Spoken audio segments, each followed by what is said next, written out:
ആലിസേ, എത്ര ആലോചിച്ചിട്ടും എനിക്കങ്ങോട്ട് മനസ്സിലാകുന്നില്ല. എന്തുവാ? അതായതേ, സാധാരണ എല്ലാ മാസവും വാടക വാങ്ങാൻ വരുന്നത് മാഷാണല്ലോ. ഇന്നലെ ആയിരുന്നു ഡേറ്റ്. ഞാൻ ഇന്നലെ കാശൊക്കെ എടുത്ത് റെഡിയാക്കി വെച്ചിരിക്കുമായിരുന്നു. പക്ഷെ ഇന്നലെ വന്നില്ലല്ലോ. ഞാൻ വിചാരിച്ചു ഇന്ന് വരുമെന്ന്. ഇന്നും കണ്ടില്ല. അപ്പൊ ഞാൻ അങ്ങോട്ട് വിളിച്ചായിരുന്നു ഇപ്പൊ ഓമനക്കുട്ടനെ. ഓമനക്കുട്ടൻ പറഞ്ഞു മാഷ അവിടെ ഉണ്ട്, എന്താ കാര്യം ഒന്ന് അന്വേഷിച്ചിട്ട് പറയാന്ന് പറഞ്ഞു. കാശിന്റെ കാര്യമല്ലേ, പുള്ളി അങ്ങനെ കളയുന്ന വ്യക്തിയല്ലല്ലോ. അത് അങ്ങേർക്ക് എന്തെങ്കിലും അസുഖം ഉണ്ടായിട്ടായിരിക്കും. മാഷ് ഇപ്പൊ അല്ല, മാഷല്ല, ഓമനക്കുട്ടൻ ഇപ്പൊ പറയുന്നു അത് പവിത്രന്റെ കയ്യിൽ കൊടുത്തു വിട്ടാ മതിന്ന്.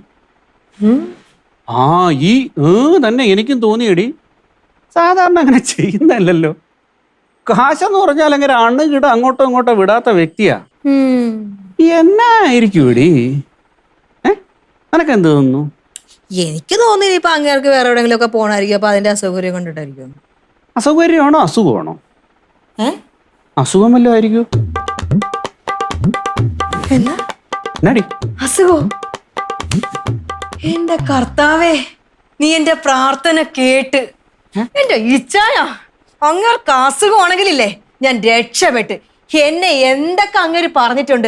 അസുഖമാണെങ്കിൽ അങ്ങേര് 10 ദിവസം കിടന്ന് പണ്ടാരം അടങ്ങണം. അതാണ് എന്റെ ആഗ്രഹം. എന്റെ ആലിസ, ശത്രുക്കളെ പോലും നീ ഇങ്ങനെ ശപിക്കരുത്. ഞാൻ ശപിക്കൂ ചായ, അങ്ങേരെ ഞാൻ ശപിക്കും. കാരണം അങ്ങേര് എന്നെ അത്രക്കും ദ്രോഹിച്ചിട്ടുണ്ട്. സംസ്കാരമുള്ള ആൾക്കാർക്ക് പറ്റിയതല്ലത്. എനിക്ക് അത് ഈ കാര്യത്തിൽ എനിക്ക് സംസ്കാരം ഇത്തിരി കുറവാ കേട്ടോ. അടിപൊളി. ഈശ്വര, അങ്ങേര് എഴുന്നേറ്റ് നടക്കാൻ പറ്റാതായാ മതിയായിരുന്നു. കാലം കോടയും കുത്തിപ്പിടിച്ചൊരു വരവുണ്ട്. അങ്ങേരെ എന്നൊക്കെ ഞാൻ കണ്ടോ അന്നൊക്കെ എന്റെ ദിവസം പോക്കായിരിക്കും. അല്ല ആലിസ്, ആരുടെ കാര്യം ഈ പറയുന്നേ? എന്റെ പൊന്നു മീനാക്ഷി, ഇന്നലെ ഇവിടെ ഒരാൾ വന്നില്ലേ, ഈ വീടിന്റെ ഉടമസ്ഥൻ ലംബോദരൻ. നാട്ടുകാരെ വിളിക്കുന്നത് ലംബോദരൻ മാഷെന്നാ. അങ്ങേർക്കൊരു മരുമോനുണ്ട്, ഓമനക്കുട്ടൻ. ഈ ഓമനക്കുട്ടനും ഇച്ചായനും തമ്മിൽ ഭയങ്കര കൂട്ടാണ്. അതുകൊണ്ടാണ് ഈ വീട് വാടക എടുത്തത്. പക്ഷെ ഇങ്ങേര് ഇത്രയും ശല്യക്കാരനാണെന്ന് സ്വപ്നത്തിൽ ഞങ്ങൾ വിചാരിച്ചില്ല.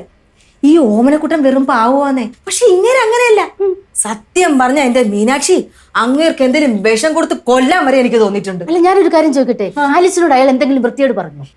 എല്ലാ ദിവസവും എന്തെങ്കിലും പറഞ്ഞ് ശല്യപ്പെടുത്തിക്കൊണ്ടിരിക്കും. മുറ്റം അടിച്ചില്ല, വീട് വൃത്തിയാക്കിയില്ല, ഗേറ്റ് അടച്ചില്ല, ഇങ്ങനെയൊക്കെ പറഞ്ഞ് അയാൾ ബഹളം വെച്ചോണ്ടിരിക്കും. ഒരു ദിവസം അങ്ങേര് പറയുവാണേ അങ്ങേരുടെ തെങ്ങിലെ തേങ്ങ ഞാൻ മോഷ്ടിച്ചെന്ന്. എന്നിട്ട് വേണ്ട ബഹളായിരുന്നു ഇവിടെ കിടന്ന്. യോ, അയാൾ ആദ്യമൊക്കെ ഇങ്ങനെ ദേഷ്യപ്പെടും, പിന്നെ അയാളുടെ ട്രാക്ക് അങ്ങ് മാറും. അയാൾക്ക് വേറെ ഒരു വൃത്തിയായിട്ട സ്വഭാവമുണ്ട്. അത് ഞാൻ എങ്ങനെ ആലീസിനോട് പറയുമെന്നാ ഞാൻ വിചാരിക്കുന്നത്. അതിന് മീനാക്ഷിക്ക് അങ്ങനെ നേരത്തെ അറിയോ? അയ്യോ, അറിയോന്നോ? എന്റെ ദൈവമേ, കഴിഞ്ഞ ദിവസം ഇവിടെ വന്നില്ലേ, വന്നപ്പോ ഞാൻ ചായ കൊണ്ട് കൊടുത്തപ്പോൾ അയാൾ അറിയുന്നത് ഞാൻ ഇവിടെ ജോലിക്ക് വന്ന കാര്യം. അപ്പൊ അയാളുടെ ഒരു നിപ്പ് കണ്ടായിരുന്നല്ലോ.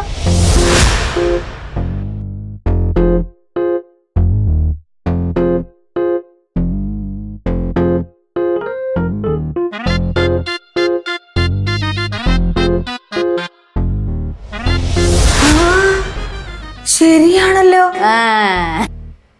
മീനാക്ഷിനെ ജോലിയിൽ നിന്ന് പിരിച്ചുവിടണമെന്ന് പറഞ്ഞ ആളാ. മീനാക്ഷിനെ കണ്ടപ്പോ ആളങ്ങ് പൂച്ചയായി. ഞാൻ കരുതിയത് മീനാക്ഷി ഇട്ട ചായ പുള്ളിക്ക് അങ്ങ് ബോധിച്ചെന്നാ. പക്ഷെ സംഗതി വേറെയാണല്ലേ.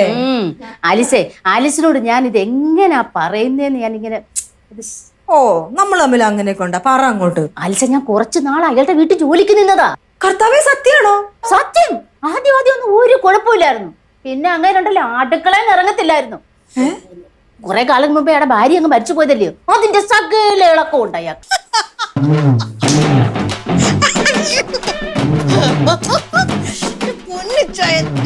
സന്തോഷം കൊണ്ട് ഇരിക്കാൻ പറ്റുന്നില്ലേ ചായ? നിക്കല്ലേ? ഒന്നുമില്ല, ഒരു കാര്യം ഇങ്ങനെ കേട്ടപ്പോഴേ ആ സന്തോഷം എനിക്ക് പിടിച്ചു നിൽക്കാൻ പറ്റുന്നില്ല. അതൊക്കെ ഉണ്ട്, അത് തൽക്കാലം ഇച്ചായൻ അറിയണ്ട. എന്നാന്ന് വെച്ചാ നീ പറ. ഈ ലംബോദരൻ മാഷിന് എന്താന്നാ ഇച്ചായൻ പറഞ്ഞത്? വരാത്തതോ? അസുഖമല്ലോ ആയിരിക്കും. അസുഖം തന്നെ. പക്ഷെ ഈ അസുഖം എന്താണെന്ന് അറിഞ്ഞാ ഇച്ചായൻ ഞെട്ടും. എന്താ സുഖടി? അസുഖം വരുമ്പോ സന്തോഷിക്കരുത് കേട്ടോ. അത് ഞാൻ പിന്നെ പറയാം. ഈ ഒരു കാര്യം അറിയാവോ? എന്താ? അപ്പച്ചനും അമ്മച്ചിയും എപ്പോഴും പറയാറില്ലേ, ആലീസ് ഭയങ്കര ഭാഗ്യവതിയാ, അവള് ജനിച്ചത് നല്ല സമയത്താണ്, ഭയങ്കര ദൈവവിളിയുള്ള കൊച്ചാണെന്ന്. അതെനിക്ക് പലപ്പോഴും തോന്നിയിട്ടുണ്ട് ഇച്ചായ. ഈ ആലീസേ ഈ വീട്ടിലിരുന്നാ മതി, കാര്യങ്ങളൊക്കെ ആലീസിന്റെ ചെവിയിലോട്ട് ഇങ്ങോട്ട് എത്തും. എനിക്ക് തന്നെ തോന്നിയിട്ടുണ്ട് ഞാൻ ഭയങ്കര ദൈവവിളിയുള്ള കൊച്ചാന്ന്. ഇത് എനിക്ക് വട്ട് തന്നെയാ. പക്ഷെ ഈ വട്ടേ വേറൊരു തരം വട്ട. ഈ വട്ട് ഞാൻ ഇച്ചാനുമായിട്ട് ഷെയർ ചെയ്യാൻ അത്ര താല്പര്യപ്പെടുന്നില്ല. അയ്യോ കൊണ്ടുവച്ചോയോ, എനിക്ക് രോമാഞ്ചം വരുന്നിച്ചായ. ദൈവവിളിയാ ദൈവവിളി. ദൈവവിളി ദൈവവിളി. ഞാനിപ്പോ പോയി നോക്കട്ടെ. ആ ദൈവവിളിയല്ല, പവിത്രനാ. വാടക വാങ്ങിക്കാൻ വന്നതാ. വാടക ഞാൻ എന്റെ മേശപ്പുറത്ത് കവറിലിട്ട് വെച്ചിട്ടുണ്ട്. നീ അത് പോയി ഒന്ന് എടുത്തോണ്ട് വാ. എടുത്തോണ്ടോ കേട്ടാ. ദൈവവിളിക്കാരി പോ. ഇപ്പൊ എടുത്തോണ്ടോ. എവളുടെ വീട്ടിൽ അറിയിക്കേണ്ടി വരുമോ? മൂത്തെന്നാ തോന്നുന്നു. ആഹാ പവിത്ര. നമസ്കാരം ഡോക്ടറെ. ഞാൻ മാഷിനെ വിളിച്ചു പറഞ്ഞിട്ട് 10 മിനിറ്റേ ആയുള്ളൂ. അതിനു മുന്നേ പവിത്ര എങ്ങനെ വന്നേ? അല്ല, ഞാനിവിടെ കവലയിലുണ്ടായിരുന്നു. ഓ, അന്നേരം എന്നെ വിളിച്ചു പറഞ്ഞു. പിന്നെ എന്നാ വേറെ പണിയൊന്നും പോകുന്നില്ല, നേരെ ഇങ്ങോട്ടേക്ക് പോകുന്നു. അല്ല, ഞാനൊരു കാര്യം ചോദിച്ചോട്ടെ, ഈ മാഷ് എന്തെങ്കിലും അസുഖം വല്ലതും ഉണ്ടോ? അറിയില്ല. അല്ല അല്ലാതെ ഈ കാശിന്റെ കാര്യം കേൾക്കാൻ നേരത്ത് കയറും പൊട്ടിച്ച് പോരുന്നാ. ഞാൻ ഇത് ആലീസിനോടും പറഞ്ഞായിരുന്നു. ശരിക്കും വാടക കൊടുക്കേണ്ട ഇന്നലെയായിരുന്നു. ഇന്നലെ കണ്ടില്ല. ഇന്ന് രാവിലെ നോക്കി, ഇന്ന് രാവിലെ വരാത്തോണ്ട് ഞാൻ മാഷിനെ അങ്ങോട്ട് വിളിച്ചു. അപ്പോഴാ മാഷ് പറഞ്ഞ പവിത്രന്റെ കയ്യിൽ കൊടുത്താൽ മതി എന്ന്. എന്നാണേലും എന്നോട് കാശ് മേടിച്ചോണ്ട് എല്ലാം വേണ്ടി അങ്ങോട്ട് പറഞ്ഞിട്ടുണ്ട്. ഈ ഓമനക്കുട്ട സാറ് പൈസ അടിച്ചു മാറ്റുന്ന പരിപാടിയുണ്ട്. അതുകൊണ്ടായിരിക്കും എന്നെ ഇങ്ങോട്ട് പറഞ്ഞു വിട്ടത്. Thank you. പിന്നെ ഇതുമായിട്ട് നേരെ ലംബോദര മാഷിന്റെ വീട്ടിലോട്ടാണോ പോണത്? അയ്യോ എന്റെ പൊന്നെ, ഇതവിടെ കൊണ്ടുവച്ച് കൊടുക്കുന്നോടം വരെ പുള്ളി എനിക്ക് സമാധാനം തരുന്നില്ല. അറിയാലോ, സ്വഭാവം അറിയാലോ പുള്ളിയുടെ. ഞാൻ ഒരു കാര്യം ചെയ്യാം, മാഷിനെ ഞാൻ വിളിച്ച് പറയാം പവിത്രന്റെ കയ്യിൽ കാശ് കൊടുത്തു വിട്ടിട്ടുണ്ടേ. ശരി എന്നാ. ശരി അലിസേ, പിന്നെ എന്നാണ്ട് അങ്ങനെയുണ്ട്? കഥകളും കാര്യങ്ങളും ഒക്കെ അടിപൊളിയായിട്ട് പോകുന്നുണ്ടല്ലോ അല്ലേ? മുറയ്ക്ക് പറഞ്ഞു തരുന്നുണ്ടല്ലോ. ഇപ്പൊ ഏകദേശം നമ്മുടെ നാട്ടുകാരുടെ പകുതിയോളം കഥകൾ കേട്ട് അറിഞ്ഞു കാണുമായിരിക്കുമല്ലോ. പുതിയൊരു കഥയുണ്ട്. ആ കഥയിലുള്ള ആൾ ആരാണെന്ന് അറിഞ്ഞാൽ പവിത്രം ഞെട്ടും. അനങ്ങാനും ആണോ? ആ കഥ എന്നിലോട്ട് ഇതുവരെ എത്തിയിട്ടില്ല. ഇത് വേറെ ആണല്ലേ? ആരായിരുന്നു? കക്ഷി ആരായിരുന്നു? അത് പോട്ടെ, അത് പിന്നെ പറയാം.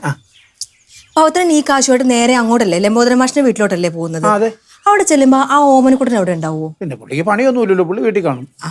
എന്താ? അങ്ങനെയാണെങ്കിലേ ആ ഓമനക്കുട്ടനോട് ഞാൻ പറയുന്ന ചില കാര്യങ്ങൾ പറയാവോ? നിങ്ങൾ ഈ വളച്ചു കേട്ടാ കാര്യം എന്നാന്ന് ആദ്യം എന്നോടൊന്ന് പറ. സംഭവം എന്താന്ന് അറിഞ്ഞാ പവിത്രൻ ഇവിടെ തല കറങ്ങി വീഴും. എന്നാ കാര്യം എന്നാന്ന് വെച്ചാ പറ. എന്താന്നറിയോ?